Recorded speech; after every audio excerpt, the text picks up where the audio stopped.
And now, from the University of Chicago Institute of Politics and CNN, The Axe Files, with your host, David Axelrod. John Hickenlooper is as unlikely a politician as his name. He started off as a research geologist, and as a necessity after his job was phased out, tried his hand at opening a brew pub that became an empire. From there, he was encouraged to run for public office and became an innovative mayor of Denver and a very successful governor of Colorado. Now he's being talked about as a candidate for president. I sat down with Governor Hickenlooper at the Institute of Politics this week to talk about his unlikely path, this unusual time in which we live, and what his plans might be for the future. Governor, I want to say this. We all, Martin Luther King said, we all came over on different ships, but we're in the same boat now. I noticed in looking at your history that the ships that brought your folks over came over a lot sooner than the ones that brought my folks over. You've got a deep lineage on one side, way back to the Revolutionary War. So my mother's family, I was raised outside Philadelphia with my mother's family, and they were an old Philadelphia family. My mother was 12th generation Philadelphia, the Morris family. Yes. But it's funny, in the Great Depression, they lost whatever wealth they had was largely disappeared. And so we never really, we didn't belong to any private clubs. We didn't really get involved. We knew there were a bunch of, my great uncle would have a holiday party every year where there would be 150 people that were all either by blood or by marriage related to me. And my great uncle would offer me, I think it was a quarter, if I could name 50 people in that huge group. And it was hard. I get to all my cousins and aunts and uncles, and I was still only halfway there. Here's my suggestion: name tags would have been good. But. The true political mind. So yeah, in fact, Anthony Morris in the 1600s in Philadelphia was a prominent figure. And what did he do? Well, he started out kind of as a maltster, but became a brewer. A brewer, yeah. We got to stick a pin in that one here. He'd be really proud of you. And then his grandson, Samuel Morris, was another brewer who went on to become aide de camp to George Washington. Yep, exactly, and very involved. He created the First City Troop, which was when people talk about the Second Amendment and well-regulated militias, the Philadelphia First City Troop was the first militia, and Captain Sam is how he. Again, in my mother's family, they'd talk about Captain Sam, but us kids, I never knew anything about him, and never. There was no conduit for us kids into that old family, so it was largely unknown to me until really just in the last 5 or 10 years. I'm a history buff. This is great stuff. To me, this is all just stuff out of books. But and then on your other side, well, don't forget the fact Anthony, his son Anthony, was the brewer, and then also became a mayor of Philadelphia when it was just a little teeny, just a village, really. A very small town. And I thought that I didn't know that. Here I was a brewer in Denver and became the mayor of Denver. I had no idea that happened, 11 generations before. Imagine what a good talking point that would have been. Oh my God, it could have changed my elections. But on the other side, you had deep Civil War roots. Yeah, my father was from Cincinnati, and much more recent arrivals to this country. And his grandfather, my great grandfather, was Andrew Hickenlooper, and he at the Battle of Shiloh, he commanded he was a captain and had an artillery unit with 12 artillery, and they basically defended the Confederate onslaught that allowed Grant to get across the river, regroup, and counterattack the next morning, which kept us from getting routed. Yeah, and then they went down to Vicksburg, and Andrew on Shiloh, yeah. Now then on to Vicksburg. On to Vicksburg, where there was a siege, yeah. And Andrew Hickenlooper had the idea that they would dig tunnels under the redoubt, and he directed all that. He had about 200 people working for him, and these tunnels are eventually what blew up the redoubt, the fortification walls, and allowed them to win. And he was, he ended up being the second youngest general in U.S. military history, second only to Custer. I told you this caught my eye because I'm in the middle of Ron Chernow's great book about Grant. and you bitterly noted that Andrew Hickenlooper did not get the credit he deserved in that book. It's so funny. You look at it, and he was a very modest guy, never sang his own, never tooted his own horn. And he went on then from Vicksburg, and Sherman requested him to come because in Sherman's March to the Sea, people always think, wow, what an amazing feat. And what was so unique about Sherman's March to the Sea was he had no supply line. He was going as fast as he could. So he had, including soldiers and support, he had 15,000 soldiers, 3,000 support. So he had 18,000 people and horses, and they were foraging. So if they stopped for more than a day somewhere, they were like locusts. They would have eaten everything that could be eaten. They had to keep moving. Well, if you look at South Georgia, it is full of streams and marshes and floods. And Andrew Hickenlooper was in charge. He had 180 personnel with him, soldiers, and they built all the bridges and all the pontoon, what they called corduroy bridges, through all those swamps and rivers so that Sherman could continue marching. And so there's an old family picture of Andrew Hickenlooper sitting between Grant and Sherman, and was well regarded and embraced by both of them. And yet Chernow somehow, I mean, if only he would have talked to me when he was writing that book, I could have. We have all the old diaries. Well, listen, when Grant the musical is written, maybe they will include Andrew Hickenlooper in that version. I don't think we're going to stop it there. I think we're going to go Hickenlooper the musical. Oh yeah, well, there's still time for that. Let's. Thank you for allowing me my geeking out moment on history. Let's talk about your history and your early experience in Philadelphia. So I was, my mother's family. My mother was the oldest of 5 daughters. My father, the youngest of 3 sons.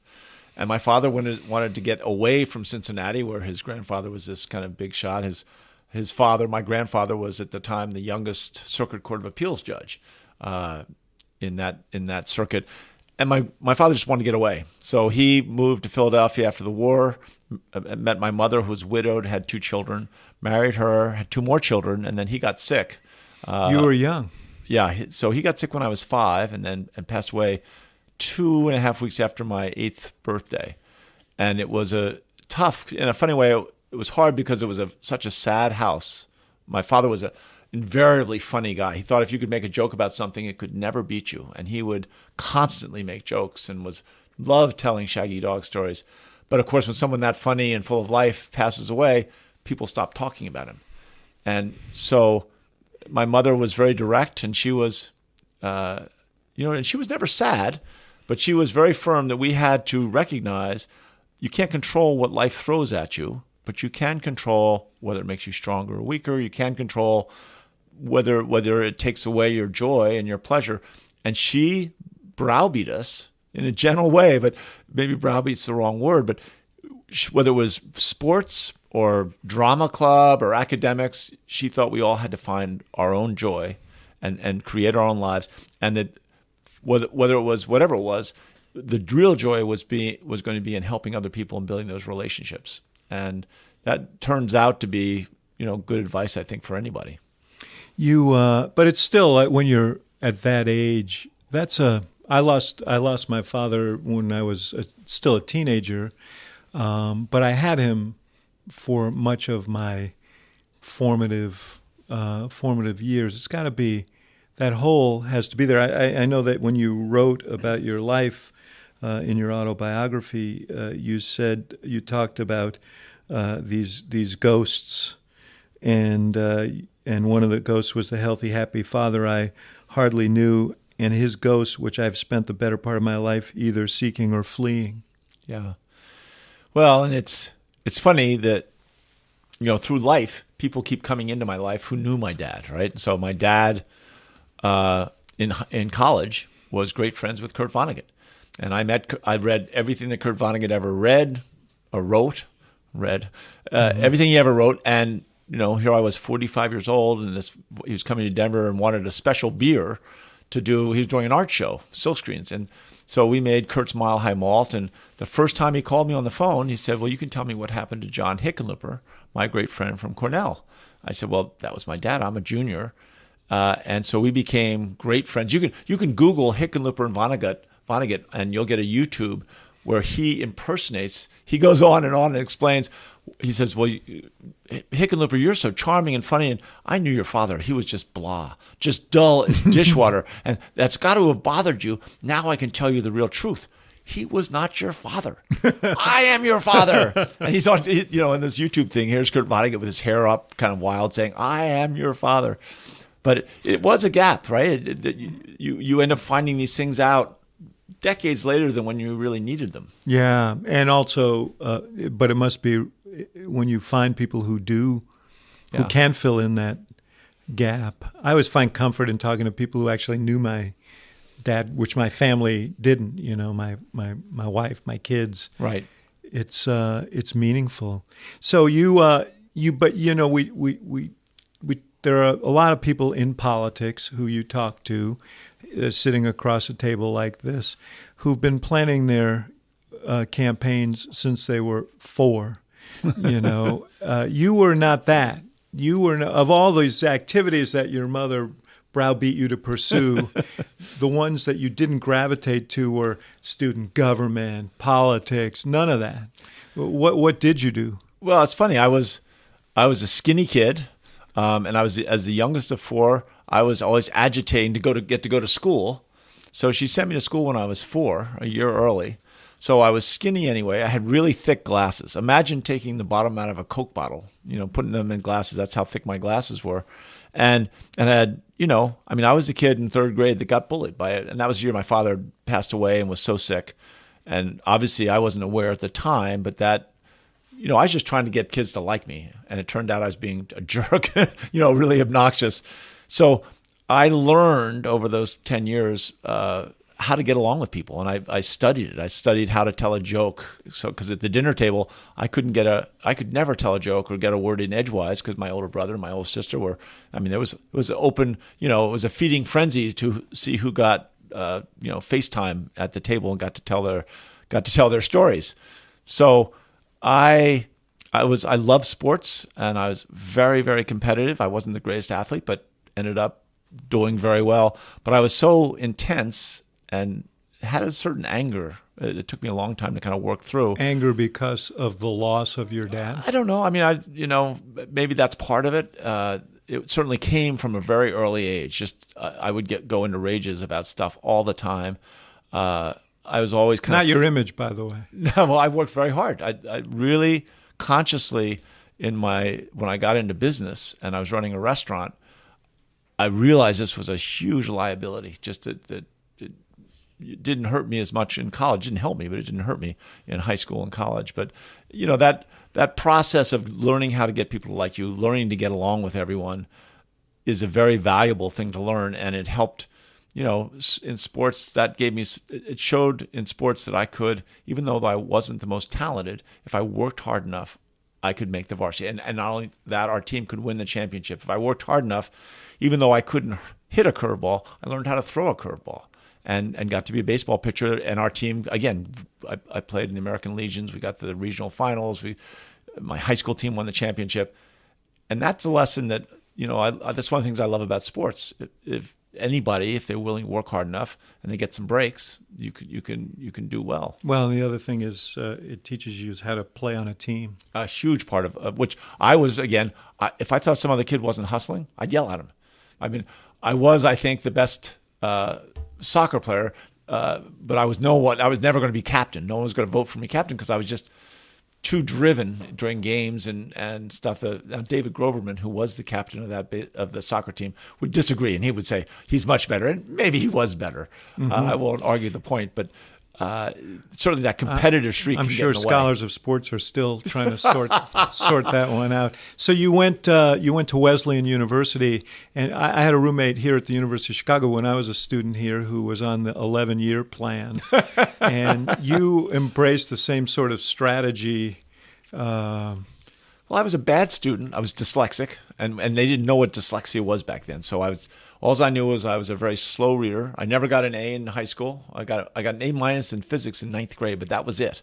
And didn't get any A's in college. So Wesleyan's a pretty good school. How'd you get in there?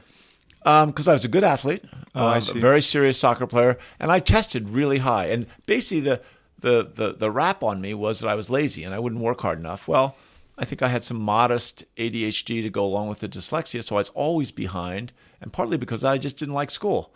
So Wesleyan in those days would take on kids that were perceived as high potential kids who weren't performing up to their level. So I went there and became an English major, which was crazy. I mean, I thought I was going to be a writer right up until my last semester.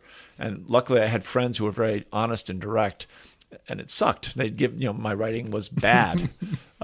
So then I fell in love with geology right my last semester, and Wesleyan had a special program that allowed you to go back, take the basic science. And again, back in those days, we didn't have distribution requirements. So I never took math or any science as an undergraduate, even though on my SATs, I did very well in math. And I was inclined in that way. Anyway, they had a special program for people for non-science majors to get a master's in earth and environmental science, in geology. So I kind of tried it out for a year, and then I took a year off because I've been in school too long, but then I went back and really did it.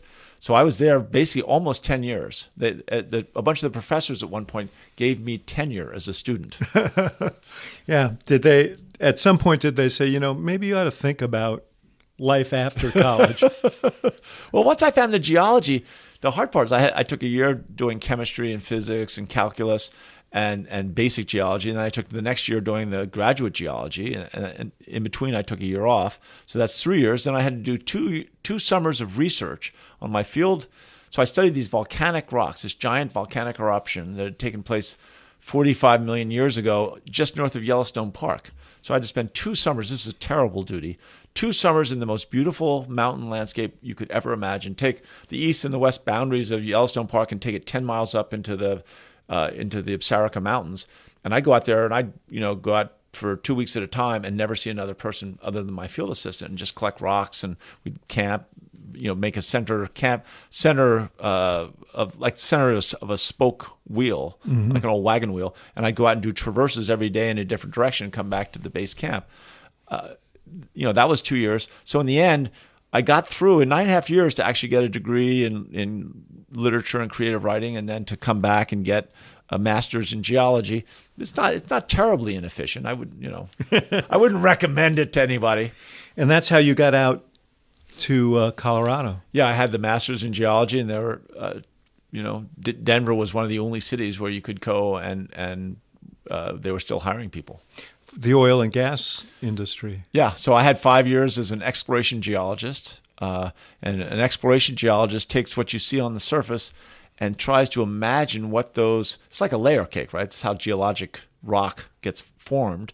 And that layer cake, when it goes underground, you sort of have to imagine what it looks like. And depending on the kind of topography underground is where oil and gas gets trapped.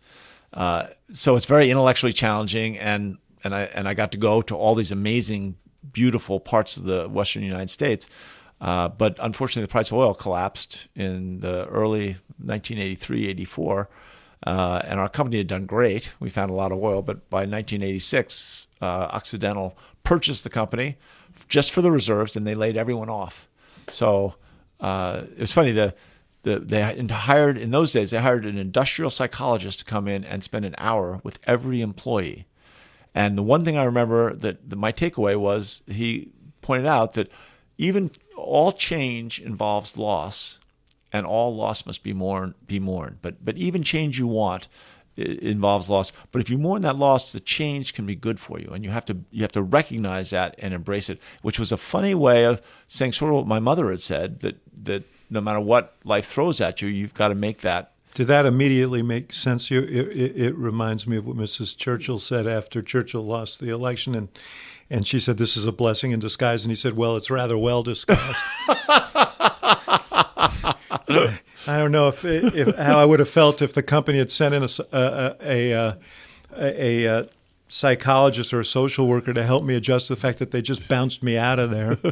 But it did lead to you struck gold in beer.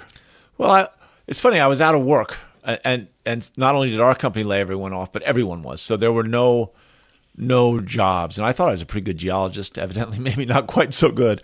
But I was out of work for, about some bit into being unemployed. I I came upon this idea of a brew pub. My brother lived in Berkeley, and I saw the third brew pub in North America had just opened, and the beer had more flavor, less carbonated. I said, I'd drive out of my way for this. I came back, and I'd never worked in a restaurant. I started talking to everyone about, here's this restaurant that brewed its own beer, how great it was. I was still looking for geology jobs. I was thinking about trying to be a writer. I had a friend who was a sitcom writer in Los Angeles. And so I was doing that. But overall, I mean, I was out of work for more than 2 years before we finally opened this brew pub. We finally did. I had to go to the library and get out a book on how to write a business plan, if you can believe that, just because I didn't know what the words pro forma meant. Anyway, that process, about 9 months, and I do remember this, 9 months or a year, I remember looking in the mirror and seeing a different person than I'd always seen. In what way? I didn't have the confidence. I wasn't as sure. I always had this kind of rock-ribbed confidence. And in a funny way, I always felt that if in times of real stress, that my dad was there in spirit with me. And I began to wonder. I just began to doubt things I'd always taken as verbatim truth about who I was. Yeah. And it's an important lesson because, we have this discussion about jobs, and in the first instance, jobs are essential in order to pay the bills and take care of your family and so on. But there's this other dimension, which is it's how we define ourselves. It's it's about dignity and self-worth and identity in a very primal way. It's how we relate to our families and how our children and our loved ones in every sense. It was again, very challenging period, but also, again, I did, even when I get depressed about it, I did still, for most of that time, feel that I was going to come through it. And I felt that level of confidence, even when I began to doubt myself. There was something in there that was, again, my mother was 5 foot. And both my sisters are like 5'1". We always would ask how tall are you? You're a big man. 6'2". Yeah. Before I started shrinking, but everyone always we give everybody the benefit here. That's why I love being in an academic environment. But anyway, that indomitable, my mother being this short, determined woman who'd gotten a full scholarship to Vassar College and had kind of made herself. And raised 4 of us by herself, that kind of stuck. And once we opened the restaurant, we finally opened the restaurant in 1988, and it was in an old warehouse in one of the worst parts of Denver. Lower downtown. Yeah, lower downtown. The rent was $1 per square foot per year, so essentially almost free. And it reflects that the community didn't value that part of the town at all. But there were 4 or 5 other entrepreneurs and people, and I didn't know I was an entrepreneur. If the price of oil hadn't collapsed, I'd still be a geologist.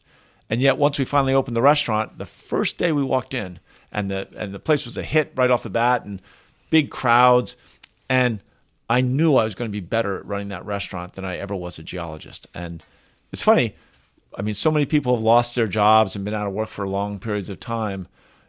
I think there's some point to trying to encourage them not to quit and to give them more opportunities and training and things, because for many of us, we don't start out in the best place for us. We need sometimes the fits and tumbles of life to, kind of jostle us out of our complacency or where we're comfortable, and suddenly we end up in a place where we're going to be much more successful. And you were successful. You when you talk to people now, Coors Field moved in, and that was a great. Yeah, but that was 7 years after I opened. I understand that. I'm not detracting. Don't you try I'm winding up to give you a compliment here, Governor. Then I'll shut up. No, because you talk to people in Denver, and because you go to Lodo now, and it is a hopping place, no pun intended, and a lot of people attribute its early growth to your own businesses there. Well, it was my businesses, but also, again, a handful of other entrepreneurs, and we all had a vision, and we didn't want to have entertainment districts because we thought then you'd have a lot of bars. When you have a lot of bars, there's too much competition. Everyone discounts their liquor. Kids come in and just drink too much, so the streets are noisy and loud. And we believed that getting people to live downtown in that neighborhood and eventually throughout Denver was the key. When people can walk to work and live in a city and function more on a pedestrian level, then you don't have all the traffic jams and congestion that makes growth and economic success so problematic sometimes. So improbably, this thing takes off, and all of a sudden, people are talking to you about running for public office. Well, there was this, and it's kind of funny. I was always the person, and with the first 5 or 6 years, my partners and I, we worked 70 hours every week and many weeks 80 hours.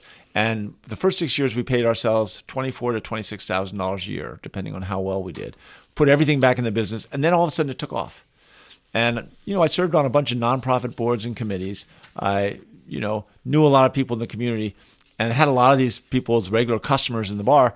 And they often were saying that every city council member, every congressperson, every state legislator was a bum. Their bum, that bum, this bum.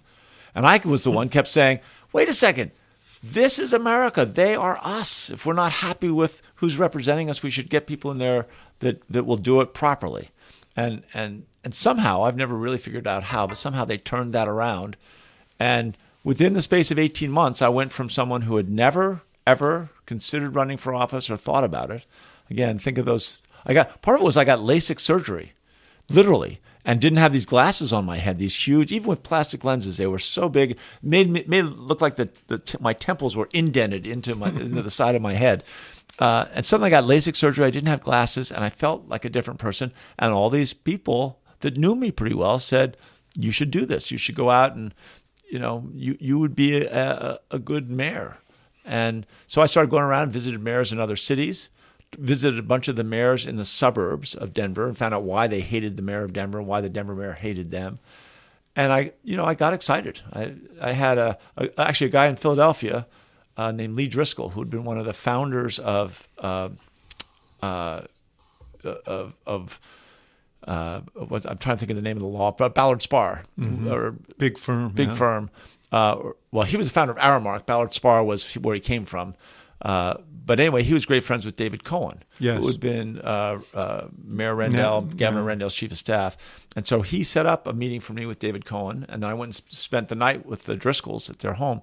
And Mr. Driscoll said to me, and he'd run for Congress in 1984 as a moderate Democrat in a swing district and got crushed in the Reagan avalanche.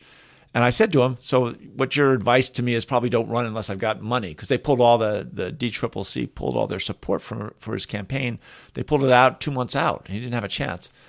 And he said, no, that's not my advice at all. If you have a legitimate chance to run for high office, you'd be a fool not to do it, because you'll meet people that you will never, ever meet in any other way. And this is a unique opportunity. And I came back and I kept meeting with people for a few months, but that became kind of my North Star, that this is something really worth doing, and trying to see if an elected official can come from small business and really make a difference. And I remember that race because I was in the business then of doing campaigns, and we all looked at your ads. I think Bill Hilsman was the one who did out of Minneapolis. Yeah, and they were the most unusual and I thought brilliant ads, because they completely ran against type. For politicians, there was a level of self-mockery in them, and they actually became famous. I didn't know that. Those ads for sort of cutting against the grain. Well, we were having a hard time, because I thought coming into this campaign, I was running against 5 lifetime politicians, all with the different constituencies that were. One was a Latino former city auditor, an African American who was a state senator. There was a city councilwoman who was, had invented the term soccer mom. All these people had constituencies and were, had a lot of people following them. So I started out at 3 or 4% in the polls, and they were all at 12 to 16%, and we didn't get any traction. I mean, that's where the expression, the opposite of woe, came from. Was I would read this clipping to my young volunteers who were losing heart. It was about a professor of public speaking at the University of Wyoming about the importance of using opposites. Talk about the worst of times, talk about the best of times, talk about the agony, talk about the ecstasy. Words gained impact together. And she asked her class, what's the opposite of despair? Kid says joy. And she goes, exactly. Despair, joy, same sentence, creates power. Then she said, what's the opposite of woe? And the kid way in the back raised her hand and goes, giddy up. and it turns out that is the opposite of woe, right? It's a great political story, because so often when the hill is steep is when you have to work hardest. So I started using that story and going around, but still wasn't getting traction. And we met Bill Hillsman. We went out and interviewed a bunch of people. And he was, at that time, he'd done Paul Wellstone's campaign against Rudy. And he did that famous Rudy Boschwitz up there. Yeah, Where's Rudy? And did it was a 4-minute TV ad that he could only afford to run once. But then it got pieced out and used by all the news stations. Yeah, Rudy Boschwitz wouldn't debate him. Exactly. And the conceit was he was going all over Minnesota trying to find Rudy. Right. Where's Rudy? Have you seen? And he'd go into all of Rudy's offices and say, have you seen Rudy? And they say, nope, haven't seen him. Well, if he shows up here, would you tell him I'm looking for him? Yeah. But anyway, Bill was a out-of-the-box iconoclast, and we did it, as you point out, very different ads, which at first I was very suspicious of, but I also liked Bill, and it had a certain level of trust. So, and it's funny, we went up on the air 3 weeks earlier than we couldn't afford to stay up consistently, which is in those kinds of campaigns, they say, don't go up and spend your money up front, because if someone attacks you, you got to. Right. And I'd already gone around to each of the other candidates and made an agreement publicly in front of media where I agreed I wouldn't attack them and do attack ads against them, and if they wouldn't attack me. And they all thought I was so harmless that they all said, yes, of course, I'll never do an attack ad. So I wasn't worried about that as much. And we went up on the air, and it was one of these spring storms, right? It was the beginning of April, I think, first week of April. And it was right when we were invading Iraq. So we had this huge snowstorm. Everyone's stuck in their houses, and everyone's watching news. And we put a bunch of ads up on CNN, on the evening news and stuff. So everyone saw these really funny ads at a time when there was really serious issues on about the country, and they were funny, and they were a little bit lighthearted, but with a real point about how politics could really solve serious challenges for the city. And 3 days later, maybe a week later, we got endorsed by one of the 2 large newspapers. So suddenly everyone was thinking, hey, this guy's kind of funny and cool, and he's smart, and he's done something with his life. And then, I wish I could support him, but he'll never win, so I probably won't. And then all of a sudden I got this endorsement, which was the most loving wet kiss anyone ever got in politics. It didn't even mention any of the other candidates. Just nothing but, everyone's talking about job creation. Here's the one guy who's created job creation. Everyone's talking about creating efficiency. Here's a guy who's created efficiency. Everyone's talking about revitalizing parts of the city. Here's the one guy. It was just over the top. And we went in 3 weeks period. We went from having, I think we were 5% in the last poll we saw, to 23%. And no one else was above 14. And you ended up getting 65%? Yeah, we got 65. It was a 2-to-1 margin, and we had to have a runoff. In the first election, I got 48, but the next closest person got 23. But we still had a runoff, and again, it was 2-to-1. I want to move forward because I have so much stuff to cover that is contemporary. But talk to me, just give me a couple of minutes on the experience of being mayor. You were very active in the education realm in your city.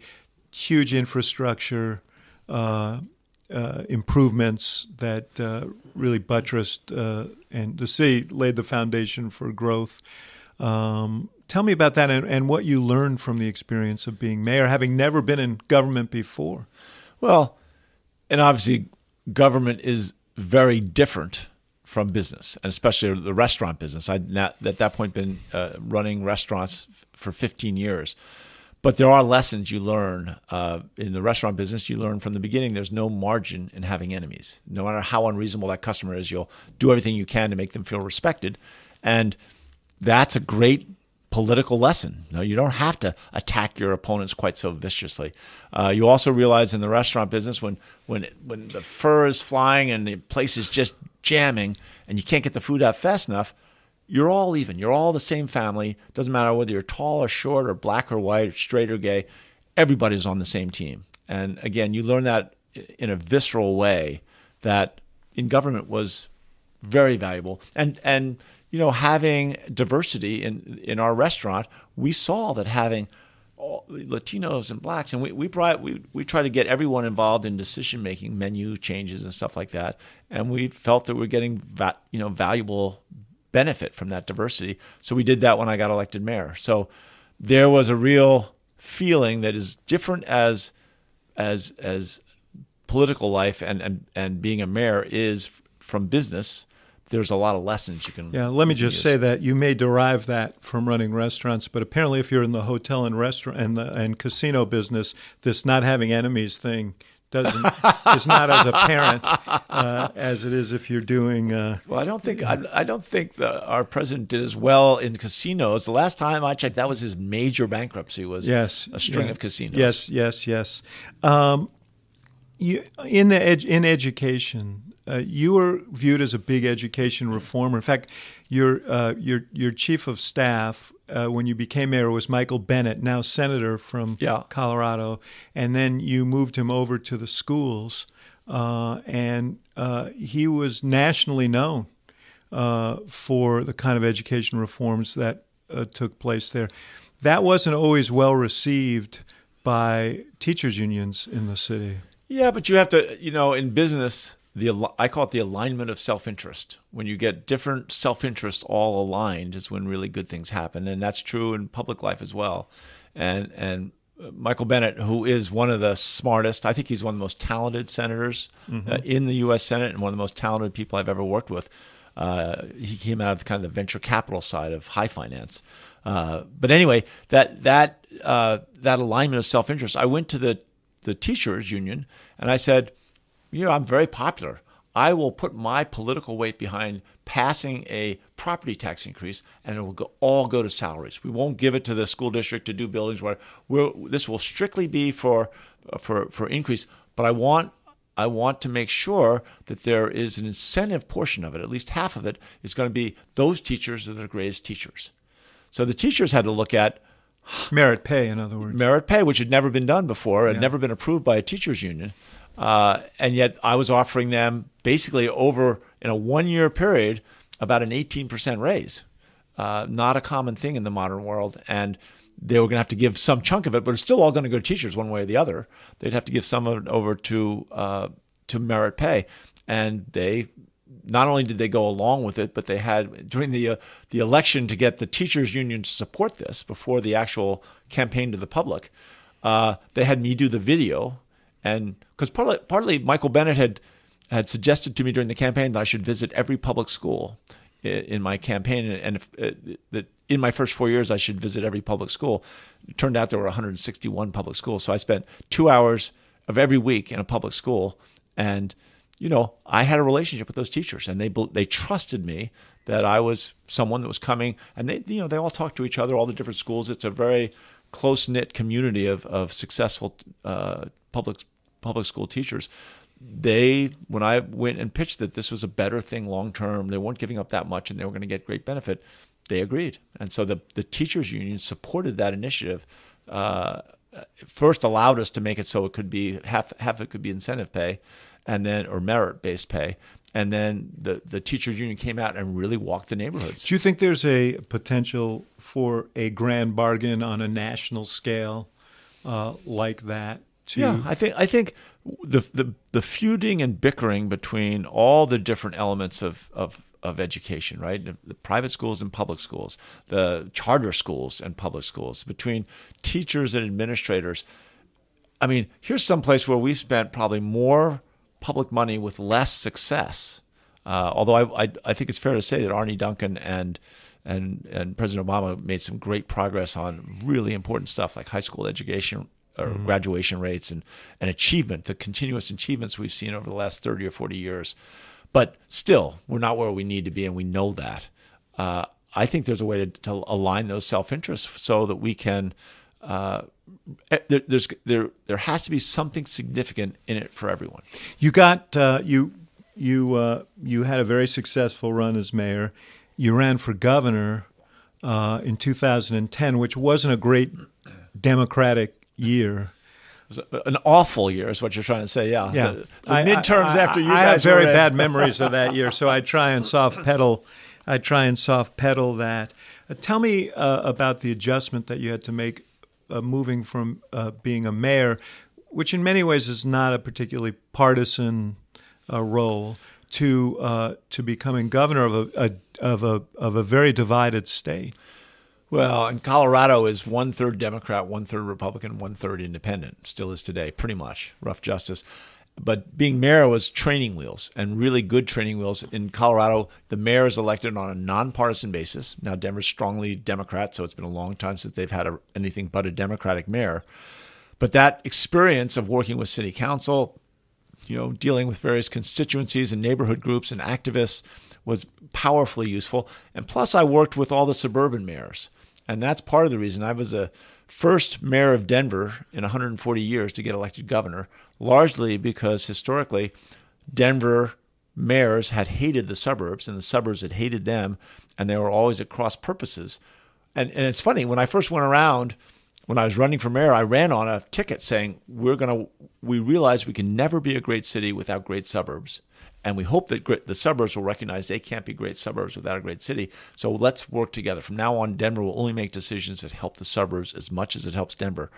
Not only do the suburbs love that, right? I did a reception the Saturday night before I got inaugurated, once I won, and I had all the county commissioners and metropolitan mayors from the whole region. So I had 120 people in my loft. My last development as a private sector developer. Built this cool condominium loft and right in the heart of Lodo, view of the skyline. Most of these suburban mayors and city council members and county commissioners had never been to a political event in Denver in their lives because they were almost all Republicans, 2/3 Republicans. So they came and I gave that 60-second speech. The days of Denver making decisions for themselves are over, blah, blah. Literally 60 seconds, standing ovation, wild support. Any politician who makes a 60-second speech deserves a standing ovation. But the key was, as I went through the campaign, the people in Denver, you would think, well, they would get pissed off and say, hey, wait a second, what's going on? What about us? You're saying you're going to help the suburbs. What about us? Universally popular with Denver residents is all. They thought the bitter divisions between suburbs and city were equally useless. What about the rural metropolitan divide? It really showed up. You were governor during the massacre at Aurora, and you followed with some significant gun control or gun safety laws, relative to background checks, the size of magazines, and so on. It was passed by a Democratic Senate and House, and there was a tremendous backlash to that. Sure. And you had actually members recalled, including the president of the Senate, who was a police chief from Colorado Springs, who lost his seat, and you lost control of the state Senate. Right. And he was a great person, and to this day, he thinks it was worth it. And those elections, I took advice. They told me to stay out of it. That I was maybe in Colorado Springs as a figurehead. I might be a big target, and I wouldn't help the cause. I think we should have gone right back at him with universal background checks. Is so basic to gun safety. I could not find a single. I served all these. I was on the board of the Art Museum, the Chamber of Commerce. I didn't find a single Republican business person who was against universal background checks, not one. And yet I couldn't get all the Republican senators, state senators, and legislators said, crooks aren't stupid. They're not going to get a background check. Why are we waiting around? Well, we ended up going back and looking at the data, and in 2012, when we got to roughly a little over half the gun purchases, there were 38 people convicted of homicide who tried to buy a gun, and we stopped them. 133 people. So sometimes crooks are that stupid. Right, 3,000 people who tried to buy guns, we stopped them. And if you scaled that up, the numbers would be. Yeah, and it's not the complete solution.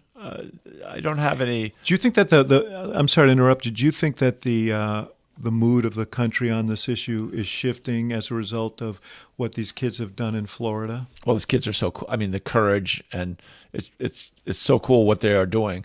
And I think the mood is shifting, and I think that we're going to begin to see progress. We're going to begin to see some Republican donors not write checks for Republican elected officials. We saw a few already. Yeah. Yeah, we're already hearing that. Is it night and day? Is everything going to change for the better? No, it's going to be a long, arduous process by which we convince people that there's pro and cons to every argument. And many people, especially in rural America, are very, very concerned that government's going to come take away their weapons and their opportunity to defend themselves. And that I don't believe that's true. But I also, I learned in the restaurant business that the best way to persuade anyone about anything is just to listen to them. And we've never got anywhere trying to tell somebody why they're wrong and we're right. And even in rural areas, when you take the time and invest yourself to a discussion, a conversation, many times, again, people aren't going to move miles, but they are going to move their opinion. And certainly within something like universal background checks, that's what's going to, that's part of what's going to happen is that step by step, we'll make it a national decision. The other another issue that came up on your watch was weed, right? Marijuana is legal in the state of Colorado by a vote of the voters. You opposed that. Yeah. You don't want to. One of my staff said, Hickenlooper, you're just lazy, and which is, I am always been the hardest worker. I'm not the smartest. I'm not the brightest bulb in the pack. Not the smartest. I'm dyslexic. All these things, but I am a hard worker. And he was giving me such a hard time. I was really irritated. But the bottom line is, if you're doing something for the first time, and even Copenhagen, Amsterdam, they never legalized marijuana. They decriminalized it. But to legalize something, you set up a whole regulatory framework and how you're going to enforce it. How do you monitor it? How do you collect taxes? How do you decide what the taxes start at and change? All that stuff, if it's never been done, it's just a steep hill to go up. And then plus, now you're doing all that hard work and in conflict with the federal government, with the federal law. So I thought which you now are, because the Trump administration has threatened to crack down on. Well, they've threatened. I don't think. I've met a couple times with Attorney General Sessions, and he's been very blunt. He says, I don't think the country, that if there are more people doing drugs of any kind in the United States, it makes us weaker, not stronger. And I would say, well, what if they're doing the same amount of drugs, which is what our data suggests in Colorado? And the difference is now everyone's paying taxes, and the business people that are, raising the marijuana instead of being in some foreign country and smugglers getting the margin. What if it's all those jobs are happening in the United States? And so but he agreed, Attorney General Sessions agreed that his primary focus is heroin and meth, human trafficking. I mean, the really big issues, and that he doesn't have the resources to go after marijuana. So I don't think he's going to come close down the house. I'm sure when you were opposing this initiative that it wasn't lost on some of the people who were supporting it that you made a fortune selling beer, which I'm here to tell you can be a mind-altering substance when consumed in a large enough proportion. Did you see any irony in that? Yeah, it was pointed out to me many times, and there's a couple differences. One is with kids. Every brain scientist I talked to described how the THC is so much more intense in modern marijuana than when we were in college, and I inhaled. That most brain scientists believe that even once a week, taking this high THC marijuana will take a sliver of your long-term memory. Your synapses are going to grow together in a not perfect way, and that you won't notice it, if you just over a month or two, but long-term, you will lose slivers of your long-term memory, which is essentially your IQ. It's your intelligence. It's how we recover information, what we've seen and learned, how we access that is critical to our success in life and the quality of our life. So we were very worried that we'd see a spike in consumption, and especially we thought we'd see a spike in teenage consumption, which is very different than alcohol. Alcohol is not good for a rapidly growing teenage brain, but most of the people I've talked to don't think it's anywhere near as bad. That being said, we look at it now, and there was no giant spike in consumption. There was a slight increase in teenage consumption for the first 2 years, but by taxing it, we have $220 million a year, of which we spend a chunk marketing to teenagers and their trusted adults, their coaches, their parents, their clergy, that why this is bad for them. And I think that's been very successful. And we've also looked at, not only has there not been a spike with kids, there's been no real increase in consumption of marijuana in any of the demographics except for the seniors, which is either the baby boomers coming home to roost, reliving their college days, or maybe arthritis and the pains of growing old, that this is better than opioids or other something pain to look relief. forward to. So another issue that you've had to deal with in Colorado, maybe more than most states, is the impact of all of this uncertainty about DACA and the immigration issue. How has that impacted your state, and what are you prepared to do given the fact that these young people, more than a few of whom live in your state, are living in this state of uncertainty and could be subject to being deported? Well, and where would they be deported to? Most of these kids came here when they were 1 or 2 or 3 years old, have never been back to Argentina or Mexico or anywhere, right? Anywhere in the world where they came from. And we're talking about deporting them from the only home they've ever known, the only country they've ever been a part of. To me, this is one of the most frustrating and senseless examples of this insane level of bitter division. And I don't disagree that we need borders and we need to be able to police them. I don't think we need a wall, but I think... You're going to send your National Guard down there if you're asked? It depends. We sent our National Guard down for George W. Bush asked and President Obama asked, and we were happy to, in the right role, we're not going to send our troops down there to do the work of immigration enforcement, right? We will guard the border in some way in certain ways and relieve the border patrols from some of their we will relieve them from some of their duties so that they can go do their job. But we're not going to be part of enforcement under any circumstance. And nor should we. I mean, there are judicial case after case after case. There is judicial case after case that says that states should not only they're not required to, but they should not usurp federal responsibilities such as immigration. Your state has actually been for a long time. It was sort of ground zero. Tom Tancredo and so on fighting against immigrants. Well, and I am sympathetic. When I ran for re-election, I met 3 different people. These are people I actually met and talked to who had. 2 of them had commercial painting companies, and one of them had a commercial sheetrocking company. They had all 3 of them been in business more than 15 years. 2 of them had been in business over 20 years, and they went out of business because they wouldn't pay people under the table. And at a certain point, there were so many people, so many undocumented workers and people getting paid under the table, and the penalty was so light that if they got caught, they got a slap on the wrist, that the people that had built their businesses over decades were run out of business. And I can see where the anger comes from against. You can help by normalizing the status of these undocumented workers. Well, exactly. Well, not that we need the workers now, and part of the job, those people that were losing their businesses, they should, if we normalized the immigrants and made them legal workers, those guys wouldn't have been that. Then they wouldn't have been driven out of business. You've obviously, one of the great responsibilities of any governor in the modern age is dealing with health care. You've governed through this period, this transition with the ACA and the attempt to sort of roll it back. What is the status of health care in your view, and what needs to be done now?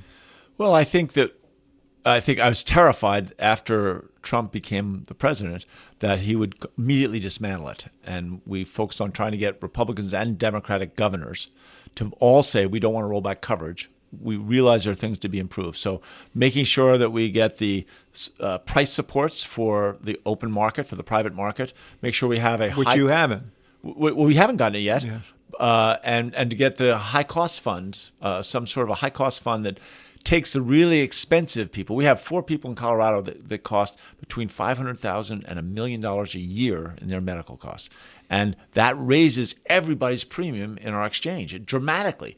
Well, and it drives a lot of people, the premium is so high, it drives a lot of people out of insurance, and therefore, it's a spiral.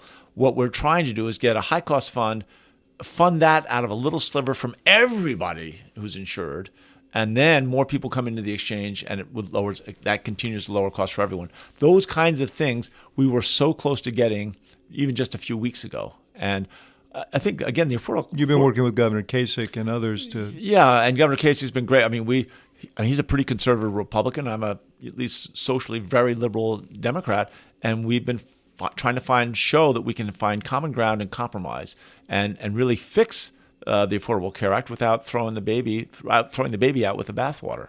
And obviously, the administration continues to be hostile to the ACA, but it's been durable. What is your level of confidence that the program will move forward? Well, I've been so amazed, and a lot of this I give, Sylvia Burwell, who was the head of the HHS at the end of the administration, laid a foundation in place where people really began to appreciate, especially working people, the value of their health care and how important it was that now they had coverage. And so I think we're going to see in the midterms, I think we're going to see health care being the number one reason people vote. And I think it's going to bring a large number of Democrats into Congress. And I think that the Republicans are going to sit back and look and say, that boat has sailed. The Affordable Care Act is here to stay. Maybe we'll rename it or change it enough so we can say it's ours. But I don't think that the government is going to successfully... Not going back, huh? Yeah, I think we're past that. And it's exciting. I mean, it's one of the rare successes we've had with President Trump in office. Impeachment is in the air, and there are Democrats who are suggesting that the party ought to be committed to it as a platform. I mean, when I think about your voters, for example, you've got a hot congressional race in the suburbs of Denver. Do the swing voters in that district, do they want the Democrat to be talking about impeachment? I think at least in Colorado, the swing voters I've been talking to are not concerned with impeachment, and I think not all of them, but most of them feel that it would be overkill. Now, there are certainly many Democrats that it has become visceral and they care about it deeply. And again, I mean, he has been skirting corruption at such a flagrant level that I understand the attraction. But my gut feeling, and again, I'm not a lifetime political expert, but my sense is that it's probably not as useful in the midterm elections as some of the other things like healthcare. So I would be remiss in the time we have remaining not to ask you about your plans, because you are of great interest to everyone as a potential. You're one of the dozens and dozens of people whose names have been mentioned relative to the presidential race. So first... Oh, I thought you were talking about what I was doing this weekend. That is of less interest here than the longer time horizon. First of all, just evaluate for me President Trump and how you see him as a leader and as a potential opponent. And then tell me what is your place in all this? Because there are people who would say, centrism is great, but it doesn't really sell in a very polarized political environment. And how's John Hickenlooper going to sell himself to Democrats who are quite worked up now about this president? Well, and that argument was said to me when I ran for mayor and was when I ran for governor. That my background, my experience, I've always navigated my life navigated successfully on diminished expectations. It can be considered a real advantage. Answer your first question. My wife and I have discussed it. We have talked to people.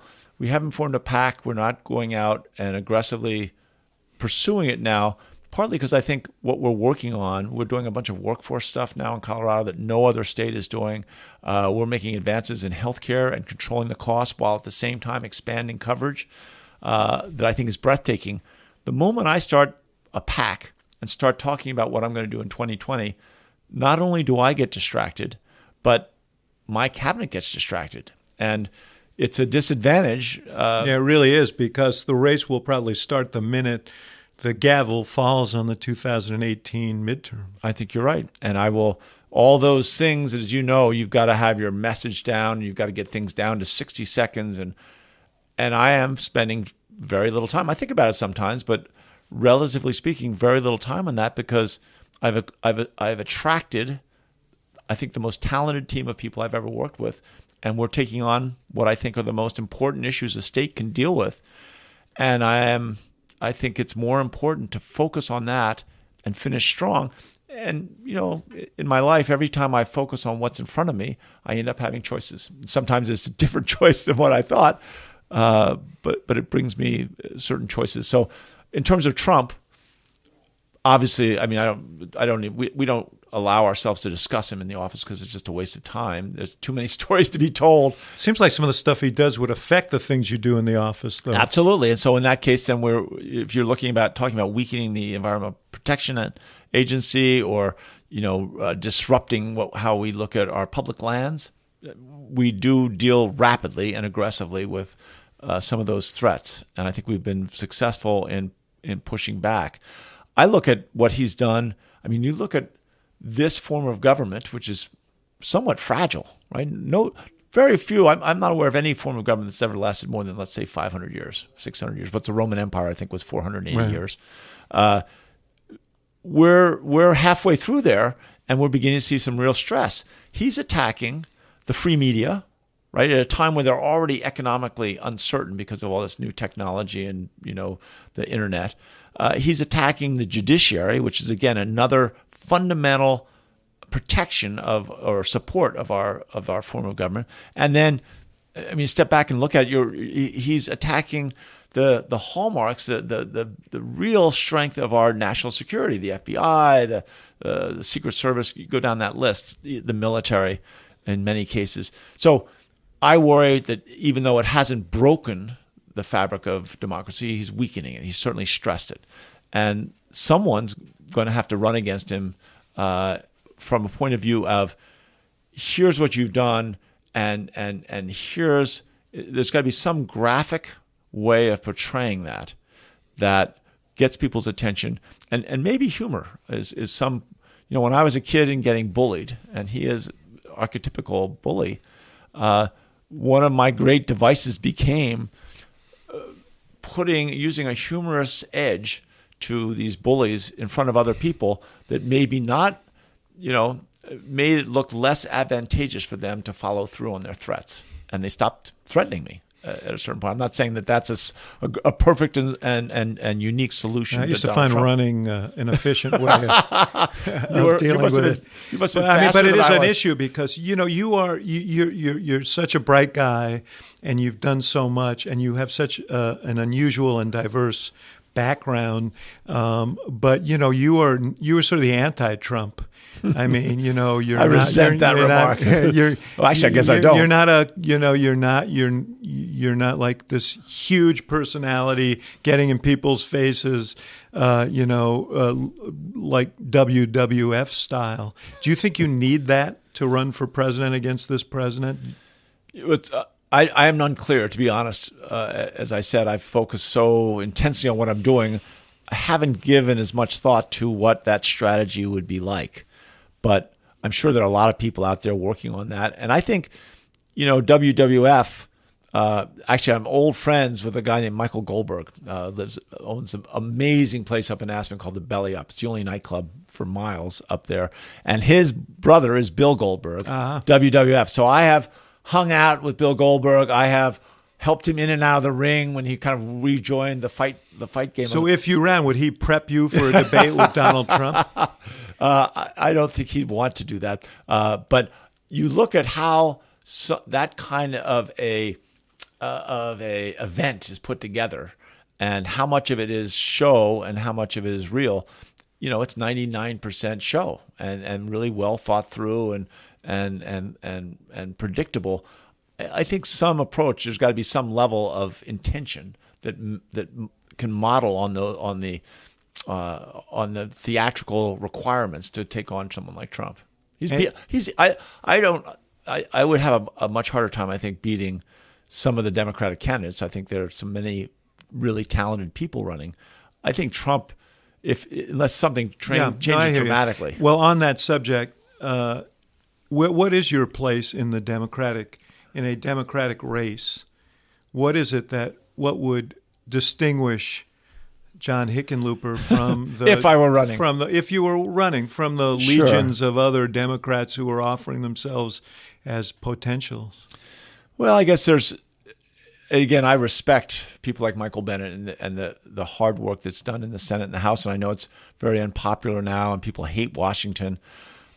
This is like one of those Trump preludes, which is where you say the nice thing and then you lower the boom. No, well, I'm not throwing the boom. I'm saying that I've been in running a state, hiring people, making decisions, and we took the economy from 40th in the country to first. The last 2 years, we're the number one economy in the country.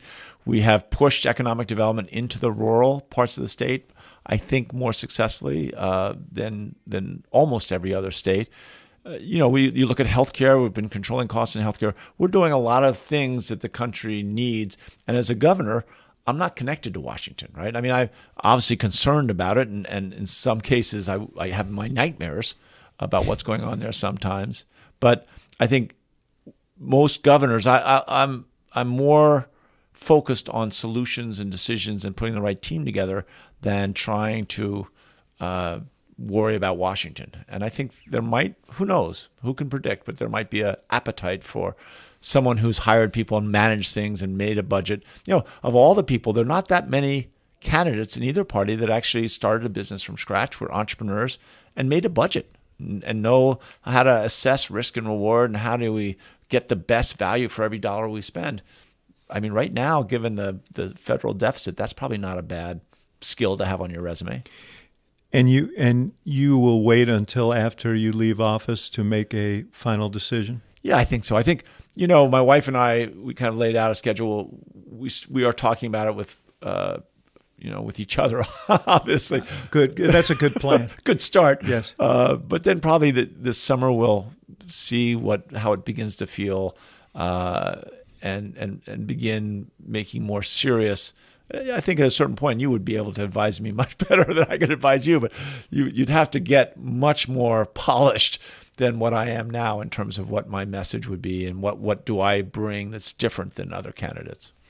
Well, you got a great story, and it's great to spend time with you, and we're thankful that you're here at the Institute of Politics to share it with these young people here. You've done a great amount of work, and your service certainly to the country dwarfs anything I have done so far. Okay, so far. I'm not even sure that's true, but thank you, Governor. No. Good to be with you. Nice to see you. Thank you for listening to The Axe Files, part of the CNN Podcast Network.